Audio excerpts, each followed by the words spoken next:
Hey, good evening, everyone.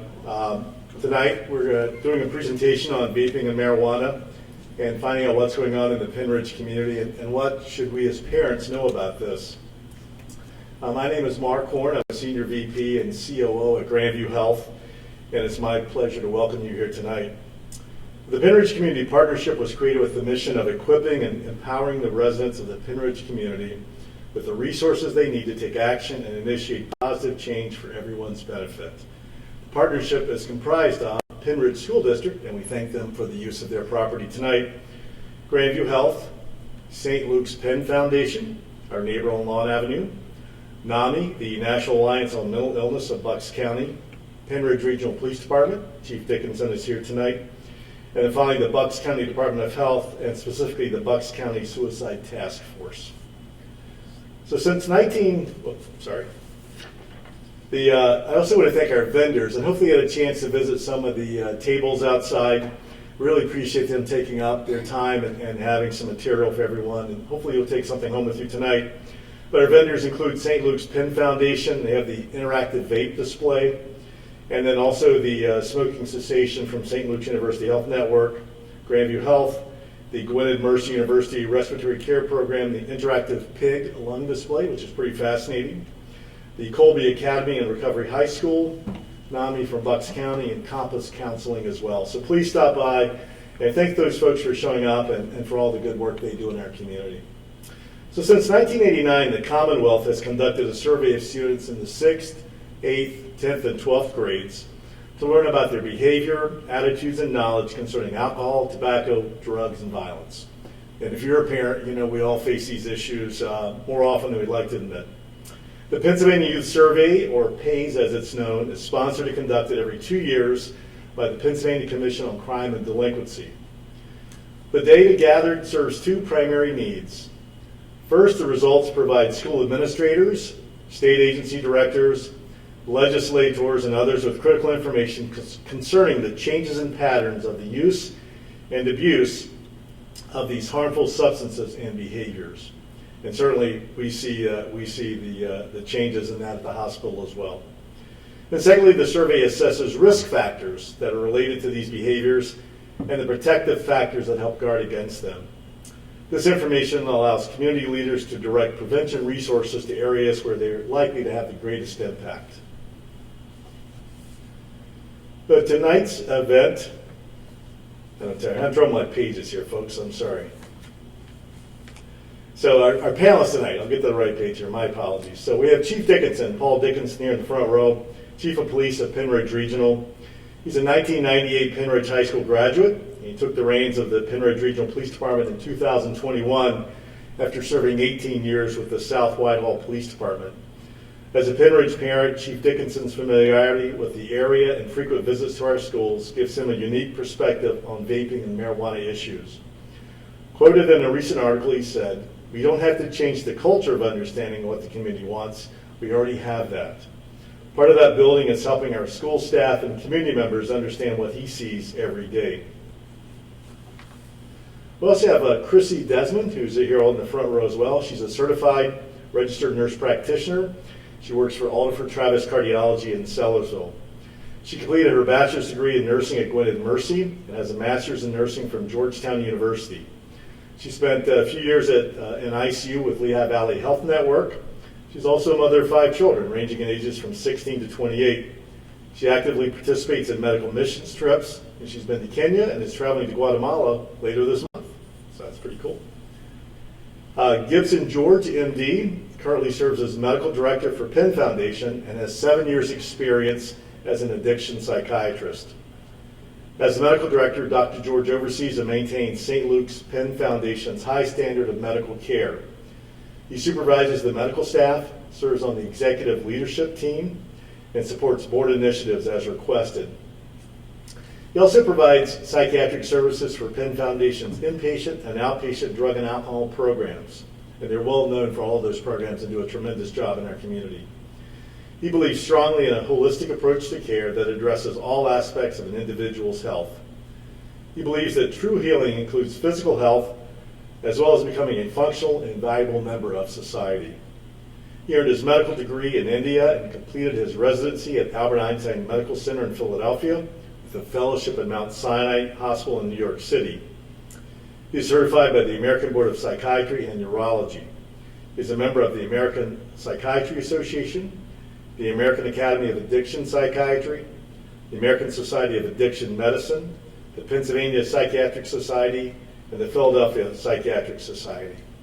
So to get our conversation started tonight, we're going to have a video of a local youth, and it's going to show you how vaping has impacted his life. And as we all know, that addiction issues affect not only the patient, it's all the family members surrounding him. So without any further ado, we're going to turn it over and let you all see the video, and then we'll invite Chief Dickinson up to start the program. Thank you all very much for being here. We appreciate your time tonight.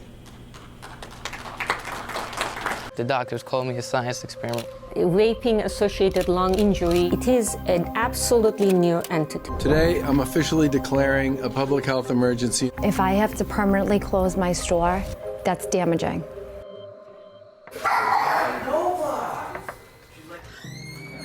Hi, I'm Alexander. I'm 17. My mom's here. Her name's Carrie. Last year, I started vaping heavy in like the beginning of the school year, kinda. Vaping is just something all teenagers like to do. Some people like to do it just to make friends, get a cool image.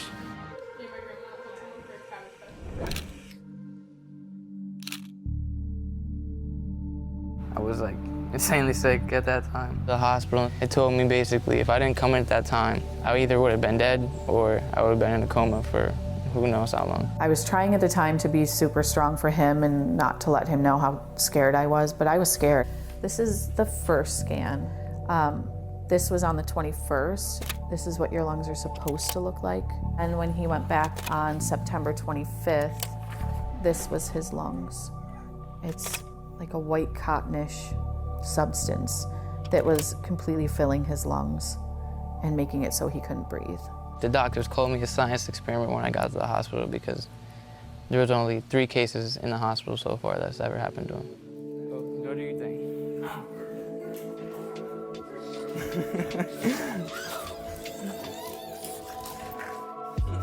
He said that they sell it right in the schools. They carry them in their backpacks, they sell them in the bathrooms. Like the boys' bathroom gets like locked all the time just because they're vaping and stuff in the bathrooms.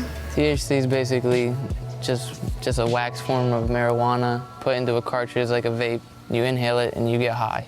I felt like it wouldn't happen to me. Like I just felt like it was like the people who they got it from was just bad, and like they just weren't doing it right or something.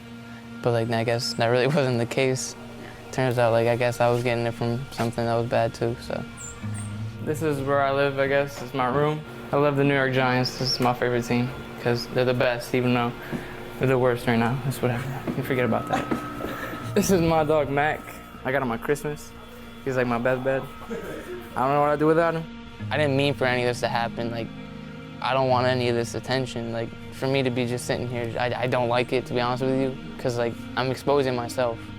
And it's embarrassing to me to begin with because I could have prevented this if I just stopped. It's every kid. These are, you know, your kids in marching band, your cheerleaders, your football players. They're all doing it, your straight A students. It's so easily available, and if you aren't talking to your kid, you need to talk to your child.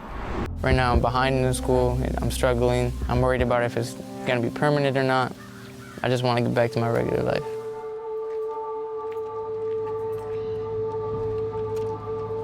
We are going to Xander's checkup appointment to get permission for him to go back to school full time.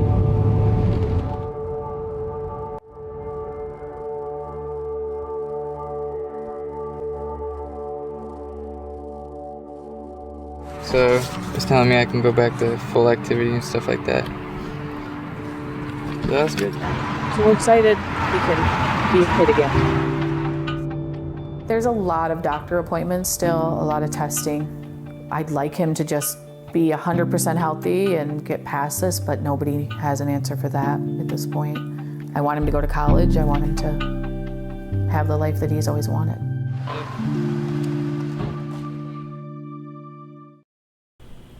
All right, good evening, everyone. As Mark introduced me, I'm, oh, gotta turn this thing on here. First day, thank you. Um, so, as a market, when the market introduced me, I am Chief Paul Dickinson of the Pennridge Regional Police Department. I've been chief for a little over 20 months now.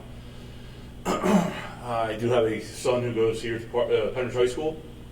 He is a sophomore, and outside of what I'm experiencing in my professional career, where I see this vaping issue going, and then what I see he tells me, that's part of the reason why I'm here to talk to you tonight about some of the things that the police department's seeing and how we're working with the school, and we're working with the school police to address these concerns and try to kind of nip them in the bud the best we can. So I'm going to start off.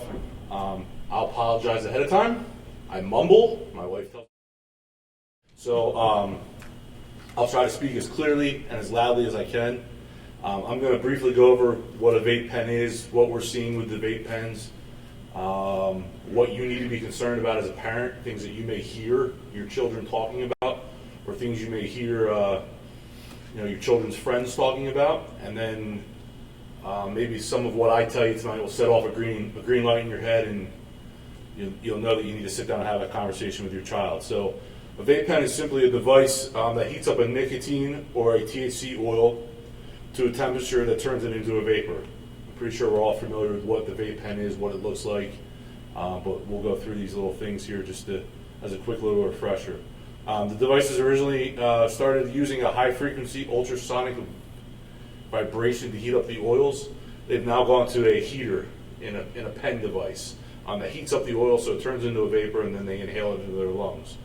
It's usually battery powered, and basically they're putting an electronic device in their mouth, and they're getting high from it, or they're getting nicotine from it. So while the study that the school district and the state have put together, the data here from Pennridge says that fewer students are using vapes than in previous years. 35% of them are using them to consume THC. While that is less than in 2019 when this study originated, we are still above the state average of 26%. So that's kind of a little bit concerning. One of the reasons why we need to have these discussions here with you. So one of the questions I get asked a lot when I speak to parents, when unfortunately they have a run-in with our department or with a surrounding department, is they want to know why their child's consuming the THC in the first place, but then they want to know how it's so easily accessible to them, or why it's so easy for them to use it in this form. So part of the reason why that is it vaporizes it, so it's not a smoke, and it doesn't have that distinct odor that we all are probably familiar with, that we've probably smelled at concerts and sometimes when we're in public areas. It doesn't have that smell, so the lack of the smoke, it just looks like a vapor, and then when they're walking down the street, or they're even walking through the school, and they use that vape pen real quick, it looks like they're just using a regular vape pen, not consuming THC. So obviously that's a concern. It's easier for them to conceal the drug use.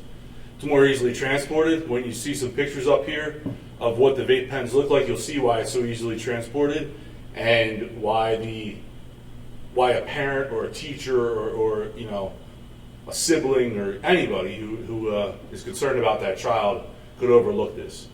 And then it's also cleaner. It's disposable cartridges, and it's one handheld device, which is battery powered. So there's two types of vape pens that we normally run into. There's a closed pod system. So the closed pod system is, it has an electronic device that charges, and then it has a cartridge that you put inside of it. So usually those cartridges were intended to be nicotine. As with all technology, we always find a way how to use it. We usually can find people who will find a way to use it maybe the way that's not expected to be used. So they started developing THC oil, getting them into these cartridges, and then using it. Now, a closed pod system is usually what we run into with legal medical marijuana, because they'll buy it from a person with a legal marijuana card will buy it from a dispensary, and then they will use that closed pod system to consume the marijuana. It's much stronger. Medical marijuana is much stronger than what our kids are probably using, and it's more regulated, obviously, and It's legal in most senses, but obviously it's not legal for our 16, 17, 15-year-old children if you don't have a medical marijuana card. And then there's the open and the refillable systems. So these are the systems where you get a disposable, or I'm sorry, you don't have a disposable pod. So the pod is refillable. They can consume it and fill it with whatever type of THC or whatever type of nicotine flavoring that they want. They come in these distinct looking packages here. If you saw them real quickly, you would even think that it's a pack of gum. It's a fruit flavored gum. It's not a pod for a smoking device. And sometimes, like the one up there in the top corner, the one looks like a portable mouse. It's smaller than that, but you could distinctly confuse that with a handheld mouse with a USB. And then the other one, you could even argue that is, a USB device that you stick into your computer. Usually, that's how they charge them. They use a USB similar to your cell phone. They use a block and a cord, and they charge just like anything else. That's what we see more. That's more what my experience is here in this area of what what the kids here at the school are having on them, an open system where they can fill it. We're run into some of the closed systems, but these are the more accessible. They're also a little cheaper, and they're easier to get the pods for. So I said, like, there's things that you're going to hear your children say, or you may read in their text messages, or they accidentally send the wrong text message to the wrong person, and it has like, hey, I need some juice, liquid E or E juice. That's the liquid that they vaporize inside the vape device. A cart, you hear them say, hey, I need more carts. My carts are empty. That's the refillable juice container. Blanks, empty cartridges. I have blanks right now. I need more. One of the things that I experienced before I came to this area was a lot of the ghosting. So what they'll do is they'll suck in as much of the vape as they can, and then they try to see who can pull the most, and then that makes them real macho and real tough, and then they won't exhale it for a long period of time. And I'm sure that some of the people who are going to come up here are much more educated than I am about this. Are going to explain to you why that's so bad for their lungs, and especially in their undeveloped lungs. Hookah stick. We're all familiar with what a hookah is, but hookah stick, they're referring to the flavored vape pen and what flavor it is. Usually fruity in flavor, and it's also the disposable type. Dank refers to the class of counterfeit brand of the carts. So what we've run into with some of these counterfeits is that you can easily order these things off of Amazon. You can just go on Amazon, you can order the cartridges, they'll be empty, they won't have anything in them, but they would be referred to as danks. Clouds is the vape that comes out of there. A cloud chaser, someone uses it and it makes a big cloud of vape. You're driving down the road, you see all the vape pop out of the car, out of the windows. That could be something where you have a cloud or a cloud chaser. Dab or dab pen is commonly used. That's what they'll use. Hey, I'm going to dab. Hey, pass me my dab pen. That's usually when they're consuming THC. A skin is basically a sticker that they wrap, similar to what you would wrap around your phone, so that they can personalize it. Make the vape device their own. I found the throat kick. I actually have not heard that in any communication or seen that anywhere, but that's, and it's the sensation they get in the back of their throat when they take a real deep hit off this vape device. You may hear your kids or your kids' friends speaking of that. Excuse me. And then zero is the user who does not release the e-cig vapor, so they'll inhale it and they just hold on to it. Again, makes them look macho, makes them look tough. These are the slang terms that you can find on the internet. We're seeing them sometimes in our investigations on cell phones. You may see them in your kids' text messages if you're fortunate enough to get into your kids' phones. I know that my 16-year-old, if I tried to get his phone, it would be the end of the world. But I have older children too that when we tried to get their cell phones earlier, and when I wasn't as bright, I thought I was a tough guy rolling around the floor with a 16-year-old trying to get his phone because he wouldn't show us what he had on his phone. That is the stuff that you may see. So I'm going to go into the current trends.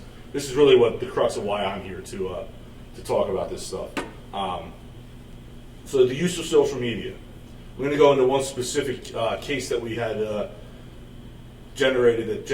actually began here at the school by someone who came into contact with the school police, and they were forwarded to us. They're using their social media and their social media devices, and they're using their cell phones.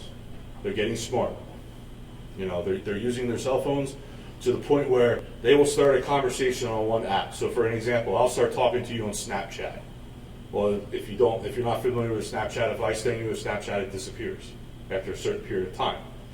So I can send you a Snapchat, and one of the things that we're running into, just not in these drug investigations, but also in some of the sexual predator type stuff that we're running into, is they'll have a large following on Snapchat. They won't even know who these people are. You know, they're kids that go to 4 schools over from them, but they're friends on Snapchat. Because what they can do is they can just send a mass request out, and then they'll all accept each other. So what they'll do is they'll start conversation on their social media, on their Snapchat, in their messengers, their DMs on Instagram, and they'll start using this language, and then they'll get in touch with a dealer.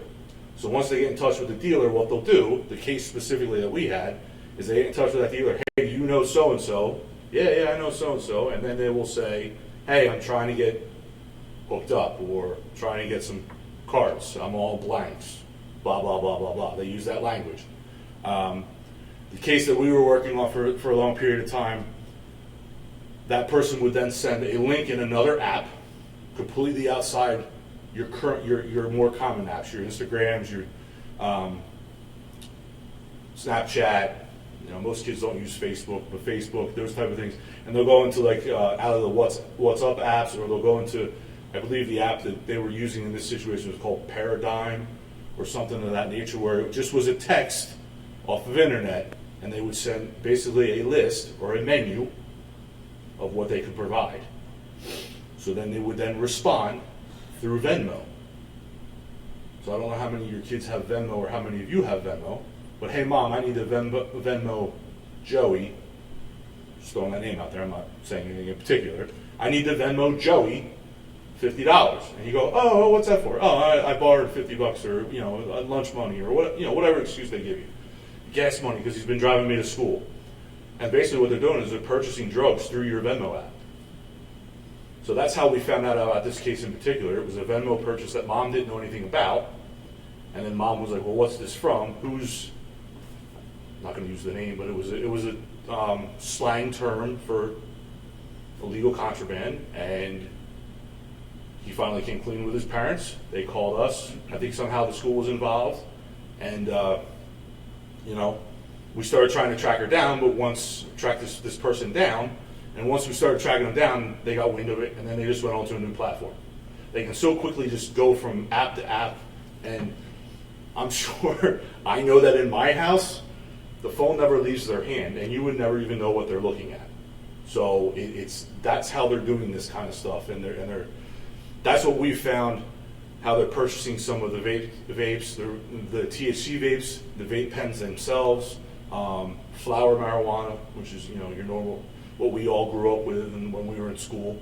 You know, and they're also expanding into other drugs too, the edibles, and you can order this stuff from other states and they'll ship it to you if you're of age. You can get it on the black market on the web, they'll ship it to you. And then what these people are doing, or these individuals are doing, then they're selling the drugs through these apps to the students here at the school, and, you know, to their friends and their friends' friends, and, you know, then they have a pretty big business going. So we see it through that. We see it through friends and contacts, obviously, just like we all kind of grew up with and probably may have experienced ourselves.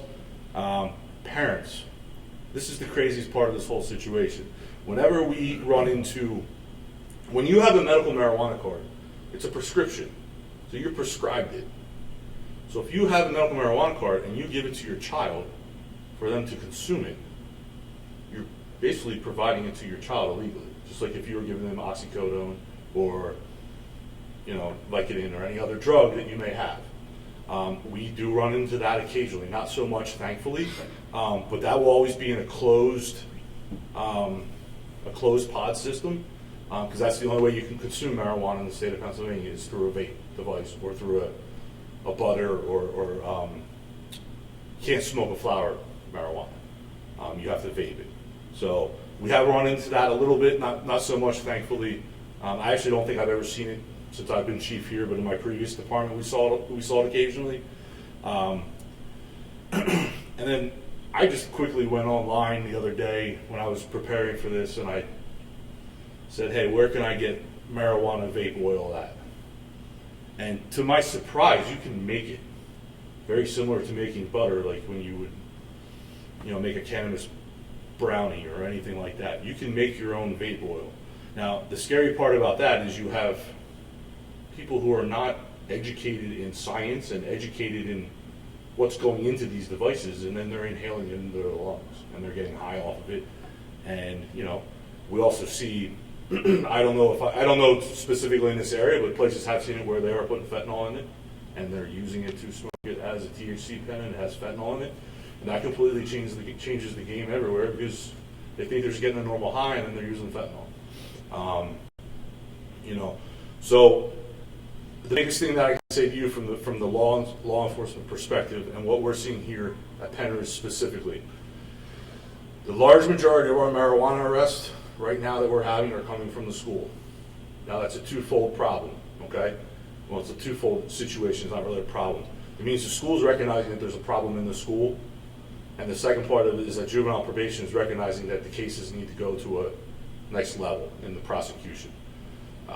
Myself and the school police officer, Joe Gallo, and Dan Branch, we sat down, we had some discussions, we included probation into this problem because it's such an issue that they're seeing with people going into the bathrooms and using vape pens, plus all the other Snapchat challenges and all the things that they were doing for such a long period of time. And we got juvenile probation involved, and we worked towards making sure that if they are found in possession of it, they go to juvenile probation and they start them through the process. One of the things that, at first I was like, okay, so every single kid that has a vape pen in the school, we're going to arrest them and send them through the juvenile probation system. What I got back from juvenile probation is that what they're finding is they're using these vape pens, but they're also using other drugs on top of it. So the vape pens are much easier to use because, for the reasons I stated before, they can conceal it. You see them walking down the street, you think they're just using a regular vape, but they're consuming marijuana. And then they're using other drugs. I mean, I've heard stories from friends of mine where their kids are sitting in the house with them using the vape device because they think that it's safer for their child to use a tobacco vape device, but they're actually using marijuana right there in front of them. You just have to be aware of what you're doing and how you're doing it, and have these conversations with your children. Because honestly, these things have changed our lives so dramatically. They're constantly in our hands. I'm guilty of it all the time. It's in my hand right now. But our kids are using them. And their kids are getting them at a much younger age. Like, we're giving them to 8-9-year-old kids now, and they're focused on these devices.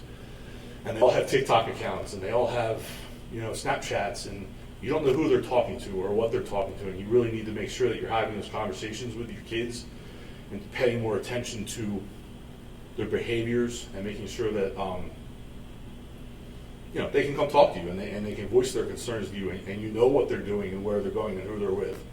I know it's very hard these days with the devices because they're talking. Like I said, you Snapchat someone who's 4 school districts over and they're hanging out the next night, and you have no idea who this person is or anything about them. When 20 years ago, when I was growing up, or when we were growing up, our parents knew most of our friends' parents, and the problem is that now we don't have that. I can walk through the store with my daughter, who's 10, or with my 15-year-old son, my 16-year-old son, sorry, and he can see someone who goes to school. They don't even say hello to each other. They just put blinders up. And I remember saying to my daughter just the other day, he lives right behind us. Why aren't you saying hi to Jalen? She's like, oh, we don't talk like that, Dad. We talk on messages. And I'm like, we're in trouble, But you got totally off. I do that. I get off topic. I apologize. But these are the things that we have to be concerned about. My main point here is that I think that a lot of this it's not much different than what we experienced when we were growing up. In the way that it's the way that they're getting it. It's more easily accessible because they have these devices and they can message and they can hide it, better than making a phone call where, you know, you're answering the phone because you're making the phone, you know, that type of stuff. We have to be more aware of what's going on with our children in general. That's really all I have. I'm going to send it on to Christy. Our next speaker here. Oops, I went the wrong way. I'm still going the wrong way. Okay, you're setting me up for There you go. success. There you go.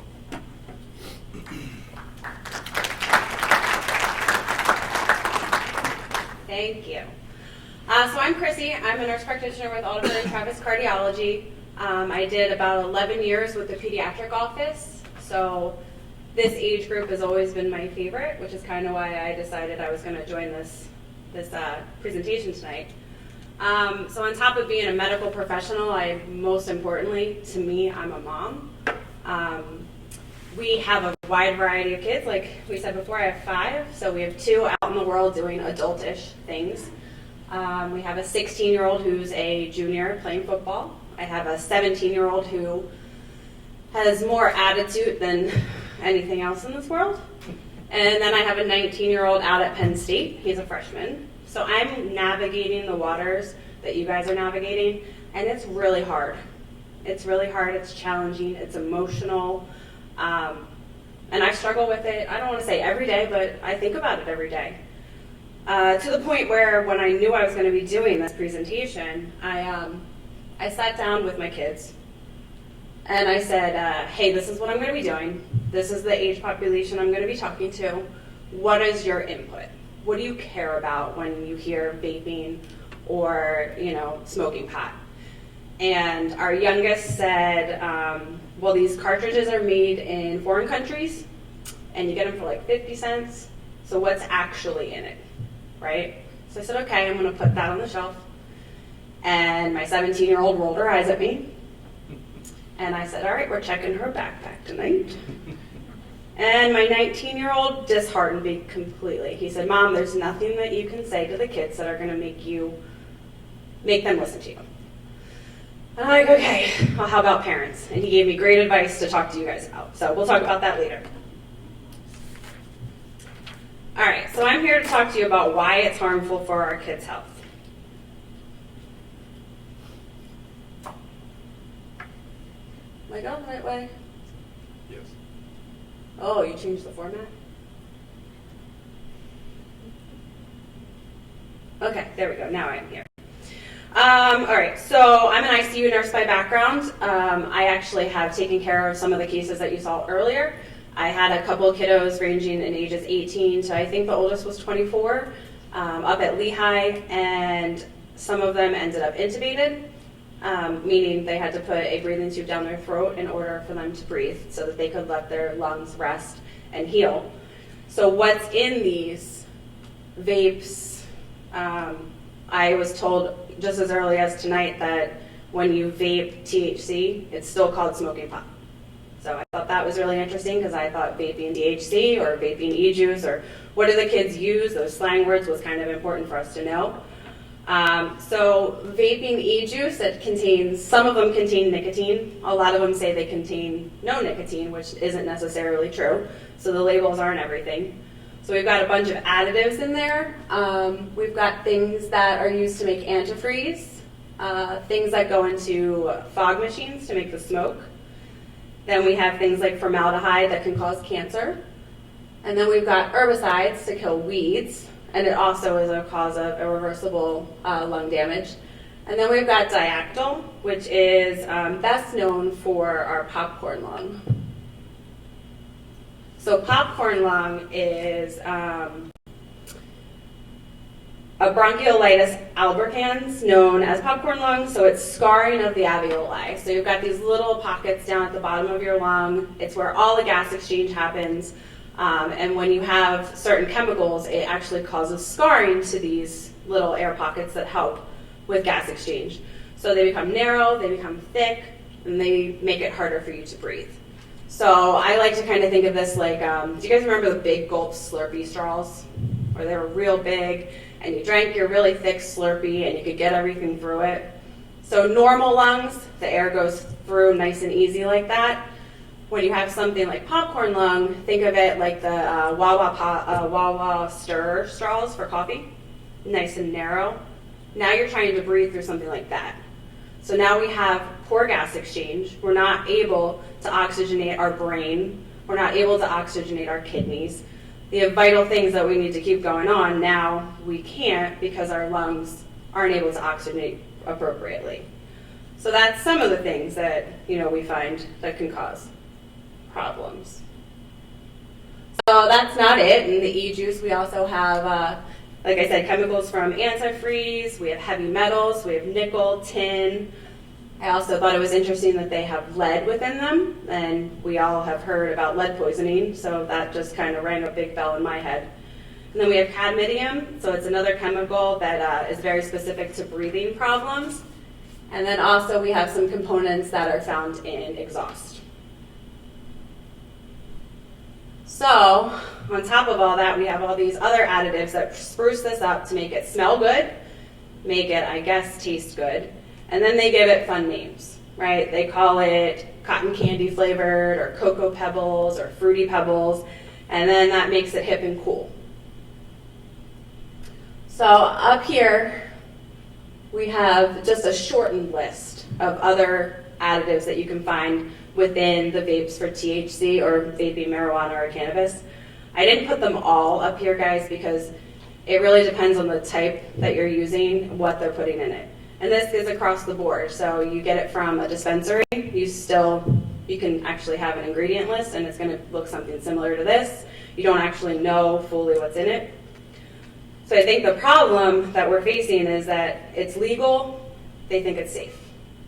The kids are saying, well, it's legal. It doesn't necessarily mean it's safe.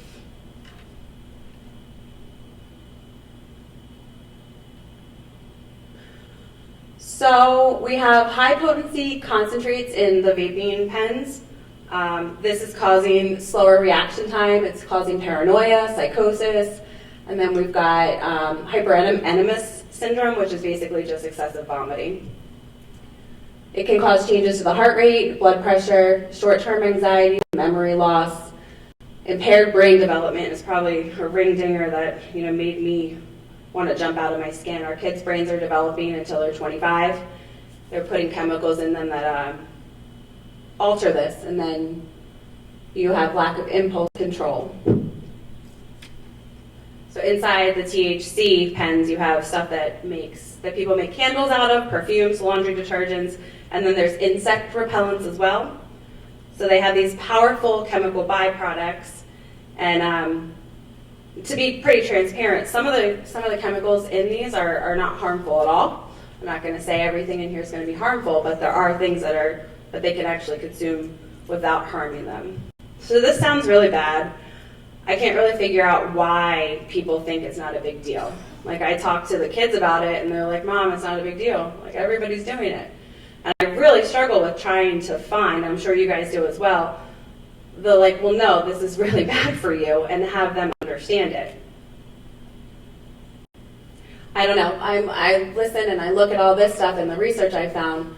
I don't think it's much safer. I think it's just as bad.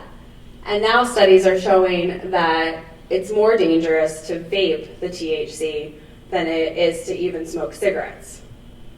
So things to also consider, like Chief Dickerson said, we don't know how much they're actually getting. So you can take a deep breath in and you have an X amount of THC in your system, which also varies by your size. So our youngest son, 6'4", 270, is going to take a hit of a THC, going to experience something different than our 5'4", 140-pound daughter. So you don't know how to regulate how much you're actually taking in. So the bottom line is showing that it's more dangerous and that higher THC concentrates are more addictive. So if these things alone aren't making us scratch our head, we need to consider all the other things. So you have pen malfunctions, so that can cause burns. Sometimes the pens explode, so you can have broken bones within your face. Accidental poisoning, and a big thing that we see commonly, and I think we're going to touch base on a little bit later, is the withdrawal. So my son pointed out to me, like, Mom, kids want to stop, but they don't know how. You know, that was a ringer for me again. Like, these kids just need a little bit of guidance and know that, okay, we can talk to them and find a way to help me stop.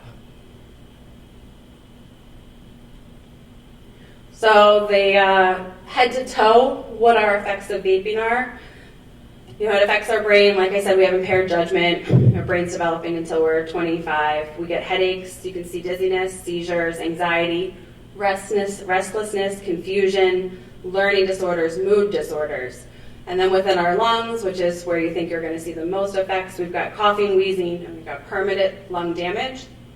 Across the whole body, we're going to see an impaired immune response, meaning we're going to be seeing the kids sicker, or those using sicker than usual. And then we can have an increased risk of heart attacks, increased risk for strokes, chest pain, nausea, vomiting, abdominal pain. So across the board, our whole body's being affected by these, not just your lungs.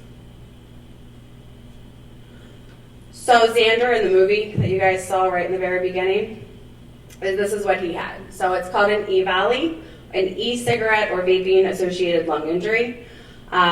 These are what we treated up at Lehigh. I can't remember if there was one at Grandview or not, but I know for sure I had at least 4 up at Lehigh.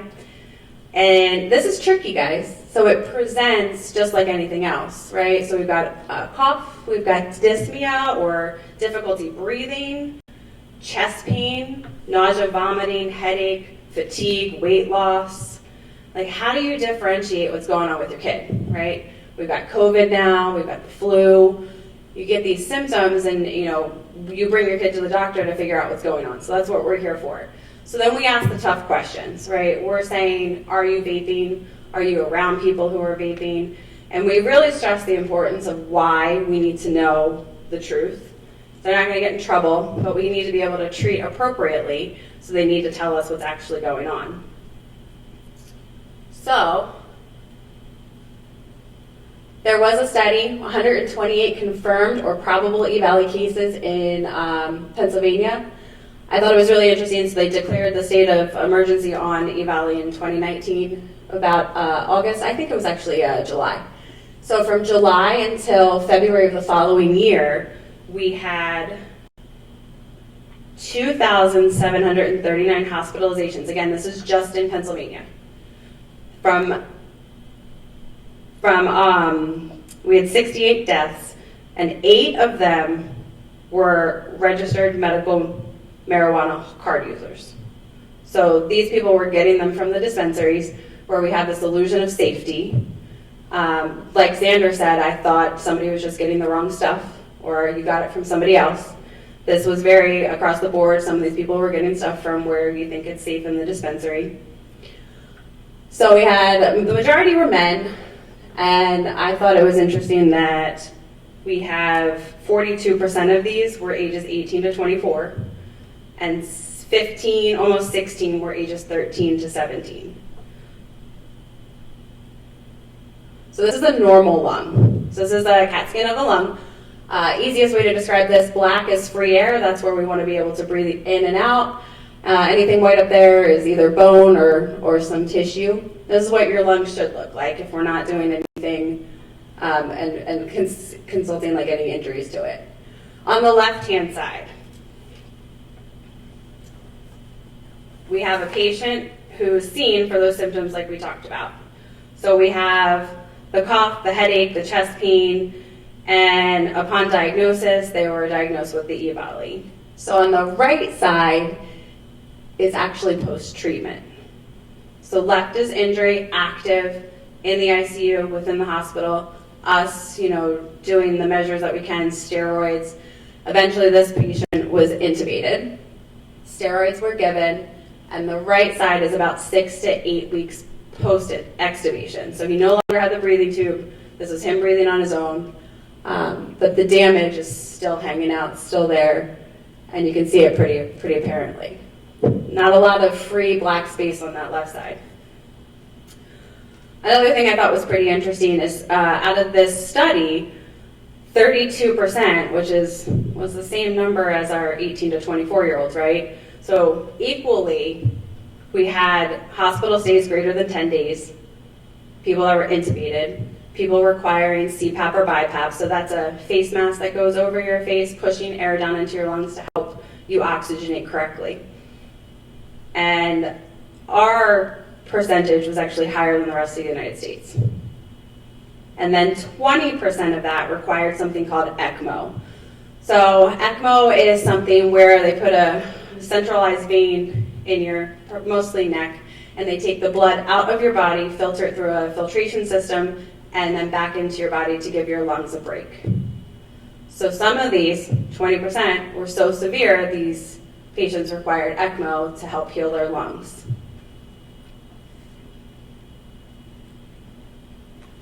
So the long-term effects, so whether it's e-juice or you're vaping THC or smoking pot or whatever you want to call it, we are seeing respiratory limitations. What I mean by that is you used to be able to walk your dog 2 miles with no issues.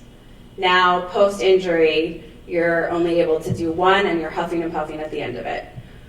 So you're definitely noticing a change in activity. Stairs, flight of stairs used to be no problem. Now you're out of breath, or you might even have to take breaks up a 13-stair flight.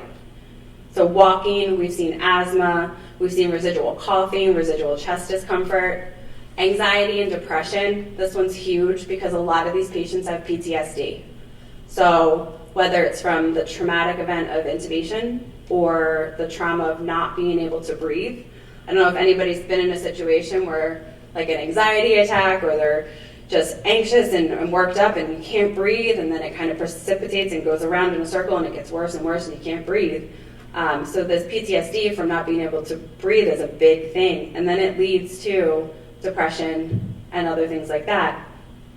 So they have physical, mental, and emotional residuals from difficulty concentrating, memory issues. Some of these people can't make the decisions they used to make because their brain's just a little bit different than it was prior to the event. Then we have people who are having monetary problems, whether it's because you're now on disability and you're not able to work, or you have medical bills that are piling up from requiring such intense treatments. So 11.3 of middle school and high school students reported current use of tobacco products. So that's 1 in 4 students. I have 5 kids. I just do the math for you guys. I'll talk about that later, but 1 in 5, 1 in 4. 85% of those are using the e-flavored cigarettes.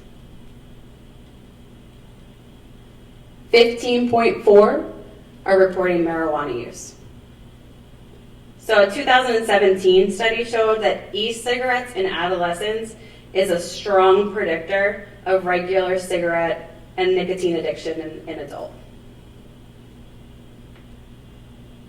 All right, guys, I'm switching my hat here, and you're going to kind of notice a little bit of me relaxing. So now I'm a mom, right along with you guys. So at the base of everything, I'm always going to be a nurse. If you run into any of my children, they will tell you that. At the end of the day, mom's a nurse. She's going to drill that into me. But I'm a super vulnerable parent with you guys tonight. So I'm going to say, what can you do? Ask the questions. And I'm going to tell you to be very, very specific when you're asking these questions. Ask, have you tried vaping? Don't stop there. Have you vaped e-juice? Have you vaped THC or marijuana, or have you smoked pot, cigarettes? Ask specific questions. And I'm that mom that doesn't just talk about what I'm presenting. I'm talking about alcohol, sex, drugs. The poor kids, they get everything from me. And then I think, more importantly, be prepared for an answer you weren't expecting or one you don't want to hear. So, my 19-year-old out at Penn State comes home, tells me nothing I can say to the kids is going to reach them. But oh, by the way, Mom, I've been smoking pot for a little bit. Oh, I saw somebody's face make like an O. 4.0, AP student. He got in and applied to the 2 schools that he wanted, Penn State and Pitt. Got into both of them. He was so anti-vaping in conversation, I would have bet you guys money that no way. Absolutely not. Then I had this conversation, and boy, was I snowballed. So I had no idea. My husband, he would probably tell you, yeah, I saw that one coming. I didn't. So I'm still working through this stuff with you guys. It's the kids playing sports. It's the AP students. It's your completely typical, normal, average student. It's across the board. So if you think your kid's not doing it, I want you guys just to use me as an example. I didn't think so either. I had no reason to think so. 4.2, Penn State, and I was snowballed. So just make sure you're asking the questions and make sure you're looking into things. And then continue to educate them on their brain development, educate them on their health and why this is so important and why you guys are so on top of this, because I'm right here with you guys. So after we came down from, this big revelation, he's like, all right, Mom, this is what I think that parents need to hear. So from a 19-year-old, parents need to hear that there needs to be consequences. So you have the conversations with your kids.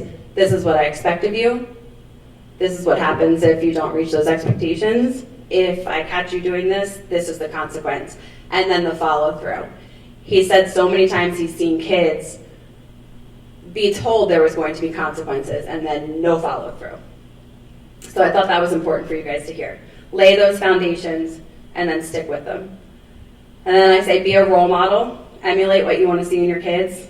He says that the middle schoolers look up to the high schoolers and it's a perpetual cycle. So somehow we have to stop the cycle. I don't have that answer for us, but the Amazon, the online deliveries, the apps, the friends who have a medical marijuana card and they're giving their friends their pens. There's got to be some way for us to fix this. I'm just not sure what it is. We all need to work together to kind of figure that out. So I then say be honest, practice what you preach.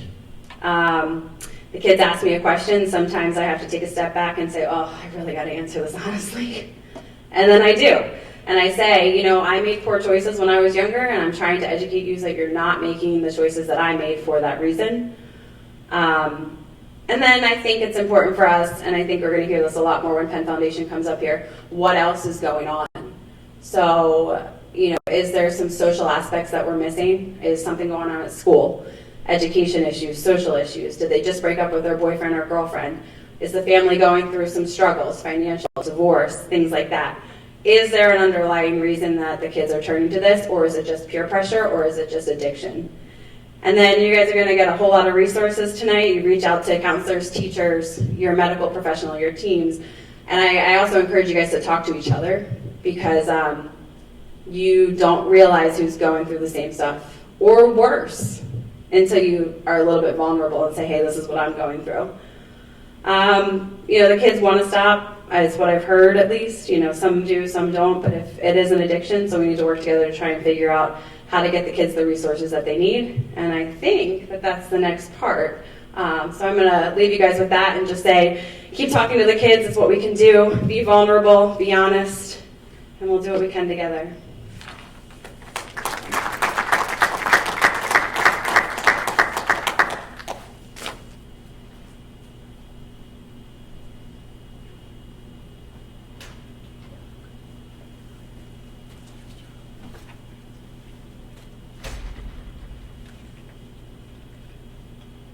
Hey everybody, can you hear me? My name is Dr. George. I'm from Penn Foundation. I'm an addiction psychiatrist by profession. I deal with people with a lot of different addiction issues. So, they thought it was a good idea to talk a little bit about addictions and what that is, what that means, and how our society sees it nowadays. So, yes, a lot of marijuana use leads to addictions, and that is an illness, and that is something our society is still coming to terms with. So I thought maybe I'd start, wrong direction, by kind of having a generalized definition of addiction. So it's something that you wouldn't be able to stop doing regardless of how bad things got around you.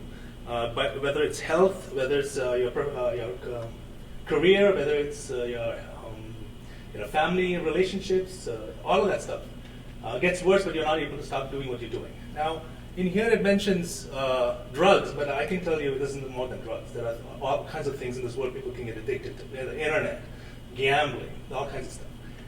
But the basic pathway of how somebody is addicted to whatever it is that you're addicted to is kind of similar. So just to explain this, and I'm going a little technical here, but bear with me. I think you'll get this. In our heads, in our brains, there's something called the reward pathway, which is basically it's our brain telling us, hey, that's good. I need more of that, right? So the biggest chemical in this is dopamine. Dopamine is the chemical that is used in the reward pathway. You see the little blue spot there? That's an area where the reward pathway starts from. So every time something good happens, something something that you like you get a hug, you eat your favorite food, all of that stuff, you have a good social interaction with somebody. Anytime something like that happens, that little blue spot there, it pumps out a lot of dopamine. It pumps up dopamine to 4 parts of your brain, okay?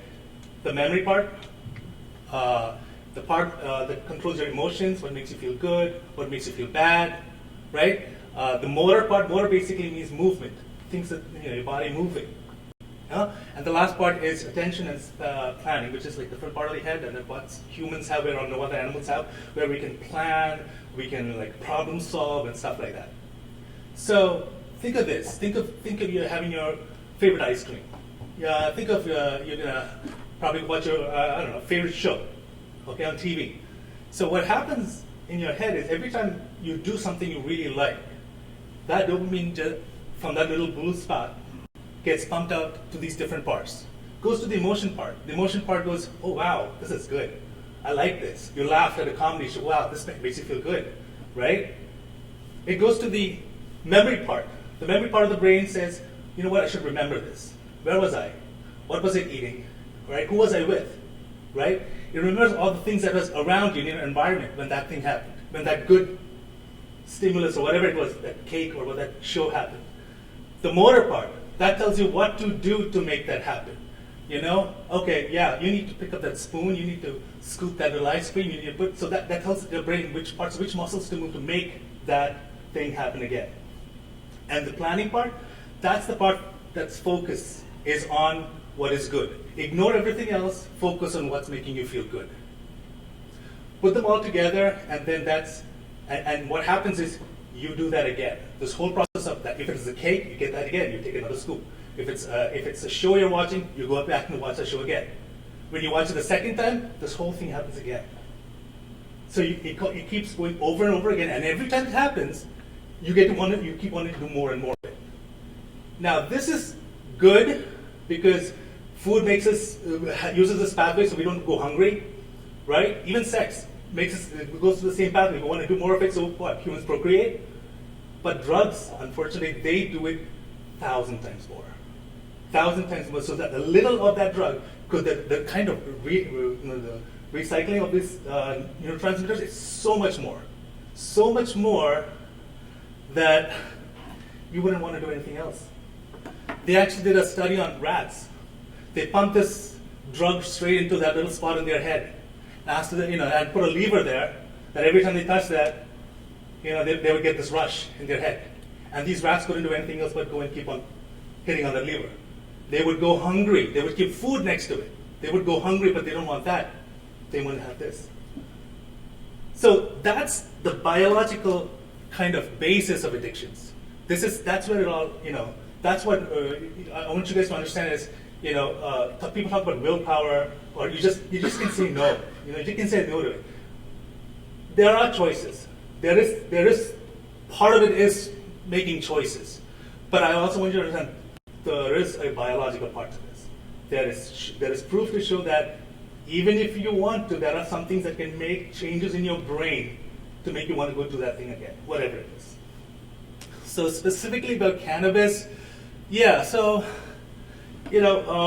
nowadays people kind of glorify it, and people think that this is like, oh wow, yeah, that's so cool to be doing that, and also it's that, oh, it's not like the other drugs. That's not so bad. This is something I can always have under control. But remember, that's the same fallacy that people have been having with drugs, because we can just say no. Yeah, that's like the kids also think, I can do this once, I can do this twice. After that, I can choose to stop. But that's not how addiction works. right? You know that, and I also have to tell you, it's not everybody. It's not everybody, but some people can start like that and get, becomes a problem for them. So where are we as a society? So for the past 100 years, we've been demonizing cannabis, saying that all kinds of things that cannabis, which was really not true, in terms of what consequences of cannabis can be. And what happened because of that, I think, is we were not able to really study this. We were prevented from studying this. So some of the therapeutic effects of cannabis was really not known. But now, on the other hand, we've become more and more comfortable with the therapeutic cannabis, with medical marijuana. We've kind of swung the other way. Now you have people saying, marijuana saves lives. Marijuana, and conspiracy theories that go like the FDA is concealing, evidence that marijuana can cure cancer. So I want you guys to understand, don't get bogged up on this, okay? Stick to the facts. And I think if you can be honest and stick to the facts, you will get the best out of your kids. Okay, I have kids too. I have two of them in Drexel, older ones and young ones are getting into high school. But one of the things is, it's very difficult. If they think that you're just saying something because that's your opinion, it's hard to convince them. You want to stick to the facts, and you need to know the facts. Okay? Where is that? So something I want you guys to keep in mind when you speak to the kids about cannabis is that you need to know the difference between cannabis and cannabinoids. Cannabinoids are those ingredients that are found in cannabis. Cannabis is the plant, and you have a lot of cannabinoids in them. There are over 100 of them. Okay, so when they talk about how how marijuana helps with nausea, it helps with hunger, it helps with epilepsy. Yeah, well, those studies were done on specific cannabinoids. It was not the entire plant, right? So when you make an argument, don't get mixed up in that argument with them, because that's not what it is. It's not that you can smoke weed and it's going to be good for you. It's those specific things that those studies were talking about. Okay, that's different. And also, the most common cannabinoids that research has been on is the THC, which is tetrahydrocannabinol, and the CBD, the cannabidiols. The THC, that's the one that gets them high. That's the one that causes the high in marijuana. Look at that graph. That is the seized marijuana, but DEA seized marijuana, and that's the THC quantity in the marijuana that they seized over the last several years. Since the 90s, it has tripled. The amount of and that's the kind of stuff that it's nothing like what it used to be back in the day, right? Some of you might know what this is, but I thought this was fascinating because these are all the way it presents, the way it comes. Not just the bud. Back in the day, it was just the bud, the vapes, the edibles, the wax. The wax contains more than 90% of THC in it. And if you look at it, does it even, I don't know, it doesn't look like a drug, right? So facts that you guys would like to know.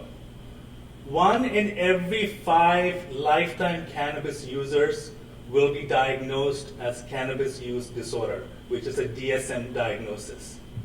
1 in 5 of them.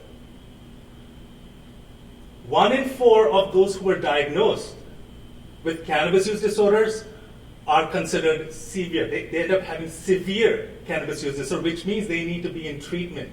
They need to go into treatment, whether it's outpatient, inpatient, whatever. Right?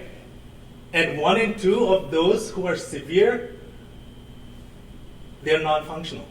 That means if they're not in school, they don't have a job, they really don't do anything at all. So if you know people who smoke or use cannabis, do the math. You can do the math. The earlier you start using, the higher likelihood you're going to have cannabis use disorder. Some of this was already spoken about, so I'm not going to go into too much details about this. I have people tell me, vaping is so much better than smoking cigarettes. Vaping nicotine is so much better than smoking cigarettes. Yes, that's if you've been smoking cigarettes for the past several years. But high school students were not smoking cigarettes. They start with vaping. That opens the door to nicotine. They never had a problem with cigarettes. Now they have nicotine in their system, which is very addictive. That's a gateway to smoking. They ends up smoking. All right? So, yes, I know that a lot of arguments out there that, it's less dangerous than cigarettes, but not for high schoolers. All right, and lung damage, Chris spoke pretty deeply about those, the popcorn lung, cardiovascular diseases. Remember, nicotine in of itself can cause cardiovascular disease. It doesn't have to be the smoke. So you still are at risk of having that. And add to the vape marijuana, and you get all of this other stuff. Development, again, you spoke about development. The young brain. There's a reason why alcohol is not allowed until the age of 21. This is one of the reasons, because any of these substances affects the growing brain, right? And if you start using it earlier, you are going to have permanent changes in that brain development. Mental health problem, again, alluded to anxiety, depression. Illnesses like schizophrenia, there are some of us who are predisposed to it, which means we have family history or other risk factors that make us more likely to have schizophrenia than other people. These people who have those risk factors, marijuana can make them get schizophrenia earlier in life, which basically means quality of life is less for them. They could have had more good years, but not anymore, right? So addiction, again, we spoke about this. Marijuana, constantly use that, and you can get addicted to that. Respiratory problems, if you see like poor academic performances, dropping grades, poor coordination, poor reflexes can cause accidents, and many states it's still illegal to have marijuana. And many times, you could get into serious legal issues very early in life. And of course, if these marijuanas are made by illicit, sources, we have no idea what they put in them. Most of the reasons we have so much damages caused by vapes is because many of them are not regulated. Nobody knows what's in them, how much of it is in them. Now the FDA is getting involved for the most part. They are coming up with rules. And somebody spoke earlier about nicotine. So basically, I think it's non-tobacco nicotine. So basically, what it is, it's a chemical that they manufactured in a lab, which is like nicotine. But since it's not coming from a tobacco plant, they call it non-tobacco. Non-tobacco, yeah, technically, but it's nicotine. It's just that it was manufactured in a lab, right? So again, I know you spoke about most of this. I'm not going to go over it all over again. Talk to your kids. Find out what's going on in their lives. Set an example for them. All right. What you do, they most likely will follow. Right. It's not like do what I do and do what I, don't do what I mean. Do what I say, don't do what I do. Okay. Education is very important, guys. You need to know. Again, this is going back to my earlier point. When you speak to them, if you don't know what you're talking about, they are going to brush you off. So you need to, and this is what you guys are doing right now. You're here. You're learning, and the more you know, the better equipped you are to deal with this kind of situation with those kids, because they get all that stuff off the internet. They know that the addictive potential, which cannabis does what. They know all of that stuff. So if you're not, up to date with that, they know what to say and how to convince you that they're right and you're wrong. Okay, and yeah, of course, like the chief said, talk to other parents in your neighborhood. Talk to parents in school. Have that network. So that makes sure that if one family is having something's going on, others are aware of this. So they can and the better network you guys have, I think it'll be more safer for the kids. All right. So I think that's about all I had for you guys tonight. Any questions? Let me know. Thank you.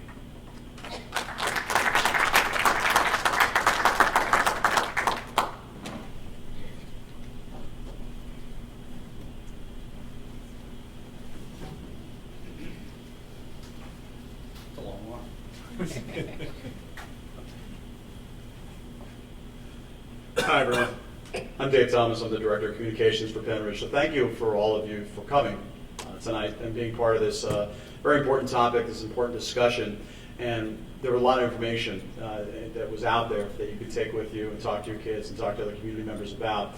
And we always invite you to also collaborate with these professionals in their own setting as well if you do have questions or you want to follow up in any way. We did open up the forum before the event for some questions, and we got some questions ahead of time, and we want to address those now. So I asked Dr. Bolton, our superintendent of schools, to come down, and we have some questions specifically for some of the folks that you've heard from today. So one of the first questions, and this one actually is going to be for you, Chrissy. What are the best strategies for parents to prevent their children from trying drugs? Address that.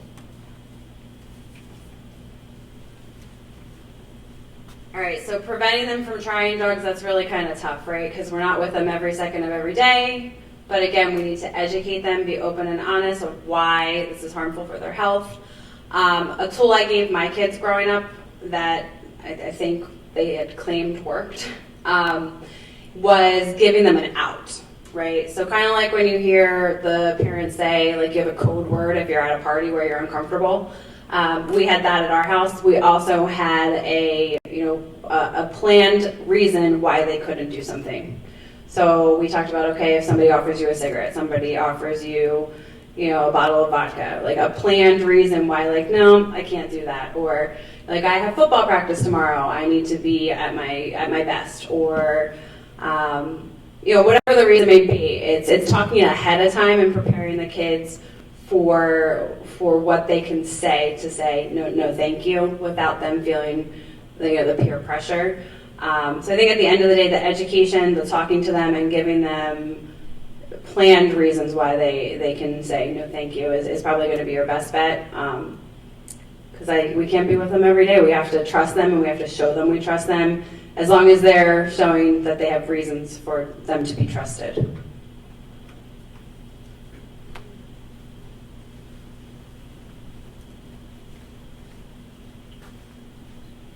Okay.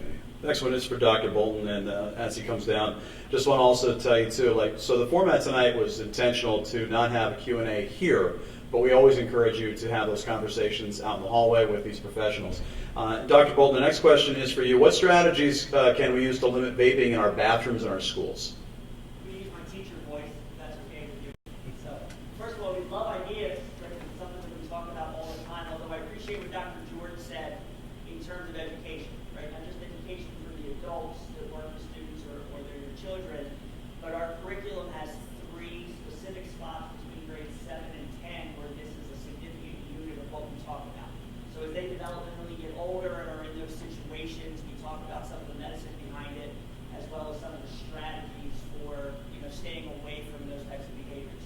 Obviously, from a trying to monitoring standpoint, we have increased monitoring, especially at the high school level, as well as increasing penalties for students who we do catch. We've had wonderful partnership with the police. I think Chief Dickinson talked about that in terms of working with parents when students are in that cycle, and either finding outside resources if it is something like an addiction or something where they're more serious with it, but also helping students who might be in a social circle where some of those are their concerns. So working with Chief and our school police officers, so appreciate that. The next question is for Chief Dickinson. What is the community doing to combat illegal marijuana? Chief? Thank you, Dave. So, what we're doing here tonight, we're trying to get out, we're trying to educate you so you know what you need to look for with your children, what you need to look for with your adult children, what you may need to look for with your spouse or your friends or your own siblings. Specifically here in Pennridge, in the school district, like I talked about earlier, we kind of have a partnership between ourselves and the school police. A lot of stuff is handled on the school level before the police department's involved in it, because obviously we want to educate the children why this is bad for them, and we also want to make sure that we're not derailing their futures by getting them into the criminal justice system. Sometimes you just need the punishment aspect of, or the consequence, as Chrissy said when she was up here, the consequence, as long as we stick to the consequence, we can hopefully divert that behavior. And then when they do, when in the juvenile sense of it, of here at the school, when they get involved in the in the criminal justice system, it's more geared towards educating, rehabilitating, and getting not a permanent impact, but more of a recovery to the issues that the child's experiencing. One of the things that we have experienced with the juvenile probation is we meet on a regular basis with the school district. So we're exchanging information, exchanging ideas, and then we try to get together and put these programs into place. It's a problem. Drug use is going to be a problem. It was a problem when I was a kid. It was a problem when some of you were kids. It's a problem for some of us maybe in this room. You know, Dr. George talked about addiction. I have my own addictions. You know, I like to eat. You know, he's talking about cake, and I'm like, yeah, it's not my fault. But you know, what I'm getting at here is we need to get to the root of the problem. And really, the root of the problem is you sitting in this room and talking to your kids, educating your kids, letting them know that they can come talk to you about things. I mean, still raising 6 kids between my wife and I, and you know, they have to be able to talk to you. And one of the beautiful things that I see with in my personal life is with my wife and her relationship with her children. Before we blended everybody together, those kids can tell my wife anything, and she sits there, she receives the message, and then usually afterwards we have a discussion about it, and then you know, we move forward. I mean, a lot of it starts at home, and then it starts with positive role models, and you know, hope that we can put them on the right track to be successful in life. It's not easy. The most difficult job in the world is being a parent. I think we'll all agree to that in this room. And from the law enforcement and the community perspective, we all have to do it together. So we're doing it here today.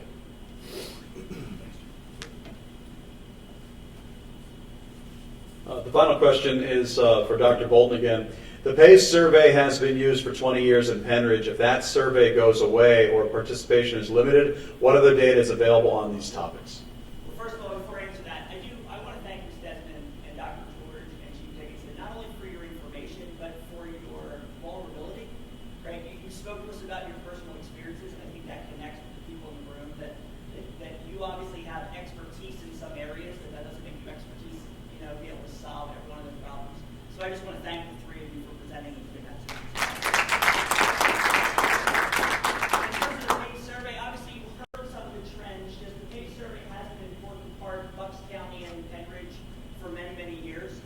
To address the question, if it were obviously to be more limited or were to go away, it's not the only data we receive.